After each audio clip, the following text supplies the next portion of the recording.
நமச்சிவாய வாழ்க. நாதந்தாள் வாழ்க. இமைப்பொழுதும் என் நெஞ்சில் நீங்காதான் தாழ் வாழ்க. வாழ்க வளமுடன். அனைவருக்கும் இனிய வணக்கங்கள். அனைவருக்கும் இனிய புத்தாண்டு வாழ்த்துக்கள். 2026ஆம் ஆண்டு பிறக்க இன்னும் ஒரு சில நாட்களே உள்ளன. ஒரு வருடம் என்பது சாதாரண விஷயம் கிடையாது. 12 மாதங்களில் ஒருவரின் வாழ்க்கை மேலேயும் போகும், சரிந்து கீழேயும் போகும்.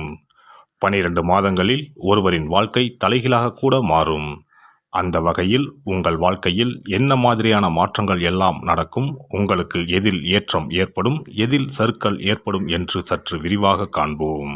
இந்த ஆண்டின் தொடக்கத்தில் கிரகநிலைகள் என எடுத்துக்கொண்டால், குடும்பஸ்தானத்தில் சந்திர பகவானும், சகோதரஸ்தானத்தில் குரு பகவானும், புத்திரஸ்தானத்தில் கேது பகவானும், பாக்கியஸ்தானத்தில் சூரியன், செவ்வாய், புதன், சுக்கிர பகவானும் உள்ளனர். லாபஸ்தானத்தில் ராகு பகவானும் சனி பகவானும் உள்ளனர். குரு பகவான் 5ஆம் பார்வையாக துலாம் ராசியையும், 7ஆம் பார்வையாக தனுசு ராசியையும், 9ஆம் பார்வையாக கும்ப ராசியையும் பார்வையிடுகிறார். சனி பகவான் 3ஆம் பார்வையாக மேச ராசியையும், 7ஆம் பார்வையாக சிம்ம ராசியையும், 10ஆம் பார்வையாக விருச்சிக ராசியையும் பார்வையிடுகிறார். இந்த கிரகங்களின் அமைப்பு மற்றும் பார்வையினால் உங்கள் வாழ்வில் ஏற்படும் சுப மற்றும் அசுப பலன் என்ன என்பதனையும், அசுப பலன் ஏற்படுமாயின் ராசிக்காரர்கள் செய்ய வேண்டிய பரிகாரம் என்ன, வழிபட வேண்டிய தெய்வம் யார் என்பதனை பற்றியும் முழுமையாக காண்போம். பிறக்கப் போகும் இந்த புது வருடம் உங்கள் வாழ்வில் வளமும் நலமும் செல்வ செழிப்பும் பெற்று வாழ்வில் உயரிய நிலையை அடைய எல்லாம் வல்ல எம்பெருமானை வேண்டி விரும்பி கேட்டுக்கொள்கிறேன். புதுமைகளை உருவாக்கக்கூடிய மிதுனராசி அன்பர்களே, இந்த ஆண்டு மனதில் இருந்து வந்த குழப்பங்கள் விலகும். குடும்பத்தில் சுபகாரியங்கள் நடப்பதற்கான வாய்ப்புகள் உண்டாகும். புதிய வீடு மற்றும் வாகனம் வாங்குவதற்கான சூழல்கள் உண்டாகும். வழக்கு சம்பந்தமான விவகாரங்களில் வெற்றி கிடைக்கும். வேலையாட்களால் மேன்மை உண்டாகும். எதிர்பாராத செலவுகளால் நெருக்கடியான சூழல் உண்டாகும். வெளிவட்டார தொடர்புகள் விரிவடையும். தெய்வீக காரியங்களில் ஈடுபாடுகளுடன் செயல்படுவீர்கள். அரசு வழியில் ஆதரவுகள் உண்டு. ஆன்மீக பயணங்கள் மேற்கொள்வீர்கள். அலைச்சல் மிகுதியால் உணவு உண்பதில் காலதாமதம் ஏற்படலாம். கூட்டுத் தொழிலில் இருப்பவர்களுக்கு கூட்டாளிகளாலும் தொழிலாளர்களாலும் ஆதாயகரமான சூழல்கள் உண்டாகும். இந்த ஆண்டு உத்தியோகஸ்தர்களுக்கு தடைப்பட்டு கொண்டிருந்த ஊதிய உயர்வுகள் சாதகமாக அமையும். புதிய வேலை தேடுபவர்களுக்கு திறமைக்கேற்ற பணி வாய்ப்புகள் சாதகமாகும். உடன் பணிபுரிபவர்களின் ஒத்துழைப்பு மகிழ்ச்சியை அளிக்கும். புதிய பொறுப்புகள் மூலம் மதிப்புகள் மேம்படும். வெளியூர் மற்றும் வெளிநாடுகளுக்கு சென்று பணிபுரிய விரும்புபவர்கள் சற்று கவனத்துடன் செயல்படவும். வியாபாரிகளை பொறுத்தவரை இந்த ஆண்டு தொழில் சார்ந்த செயல்களில் விவேகத்துடன் செயல்படவும். வங்கி கடன் சார்ந்த உதவிகள் கிடைக்கும். புதிய நவீன கருவிகள் வாங்குவதில் சிந்தித்து செயல்படவும். வழக்கு சார்ந்த செயல்களில் சாதகமான சூழல்கள் உண்டாகும். வியாபாரம் குறித்த சிறுதூர பயண வாய்ப்புகள் சாதகமாகும். அரசு செயல்களில் எதிர்பார்த்த நன்மைகள் கிடைக்கும். பெண்களை பொறுத்தவரை இந்த ஆண்டு எதிலும் சுறுசுறுப்பாக செயல்படுவீர்கள். கணவரின் எண்ணங்களை புரிந்து கொள்வீர்கள். பொருளாதார மேம்பாடுகளால் குடும்பத்தின் தேவைகளை பூர்த்தி செய்வீர்கள். விலை உயர்ந்த பொருட்களில் கவனம் வேண்டும். பயணங்களால் புதுவிதமான அனுபவம் உண்டாகும். சொந்த பூமி, மனை வாங்குவதற்கான எண்ணங்கள் மேம்படும். வெளிவட்டார தொடர்புகள் விரிவடையும். அரசியல்வாதிகளை பொறுத்தவரை இந்த ஆண்டு எதிர்பார்த்த ஆதரவுகள் கிடைக்கும். சக நண்பர்களின் ஆதரவு மற்றும் உதவிகள் கிடைக்கும். புதிய முயற்சிகளில் விவேகத்துடன் செயல்படவும். வெளியூர் தொடர்பான பயணங்கள் சாதகமாக அமையும். பணியில் அரசு அதிகாரிகளுக்கு பதவி உயர்வுக்கான வாய்ப்புகள் உண்டாகும்.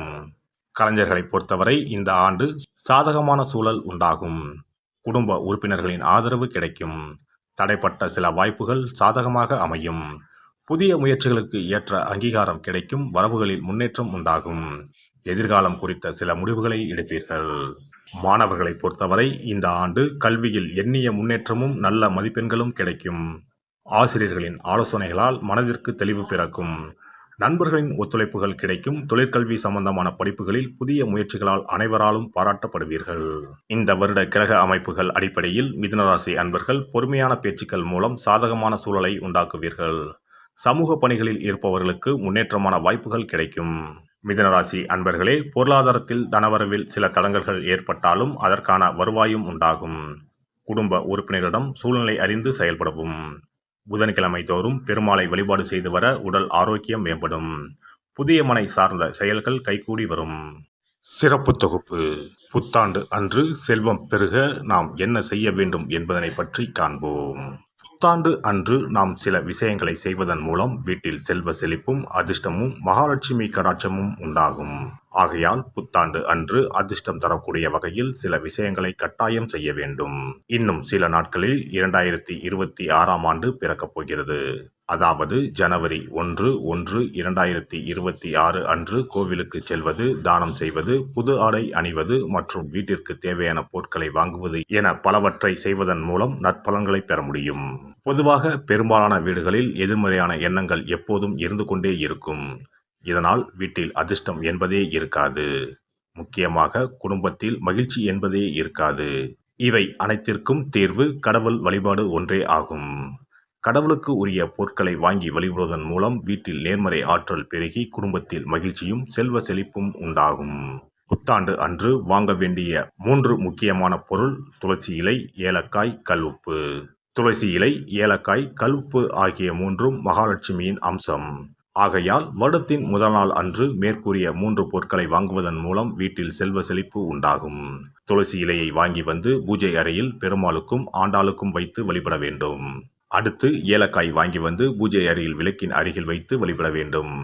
செல்வ செழிப்பு உண்டாக்குவதில் கல்உப்பு முக்கியமான பொருளாகும்.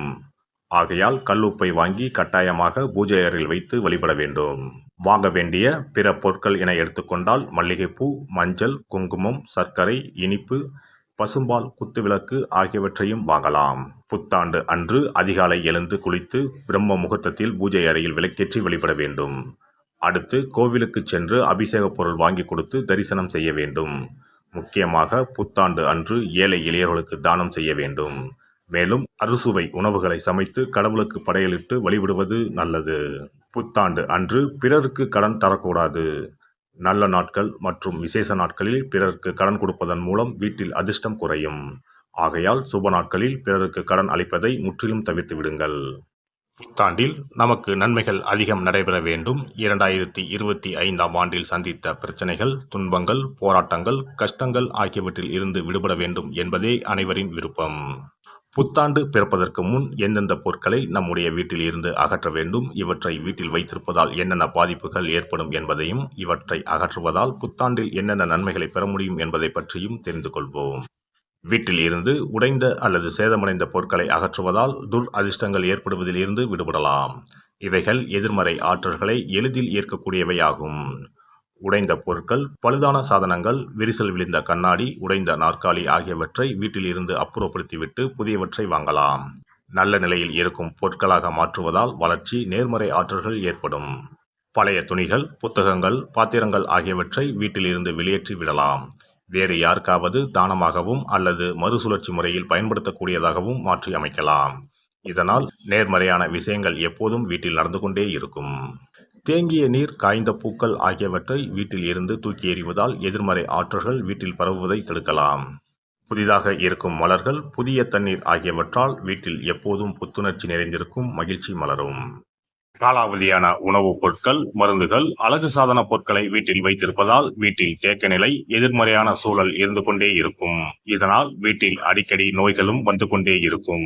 ஆரோக்கியமான சூழலை வீட்டில் உருவாக்கவும், புதிய வாய்ப்புகள், நல்ல விஷயங்கள் தேடி வருவதற்கும் காலாவதியான பொருட்களை அகற்றிவிட்டு சுத்தமான காற்று, ஆற்றல் வந்து செல்லும் வகையில் வீட்டை காற்றோட்டம் உள்ளதாக வைத்திருக்க வேண்டும்.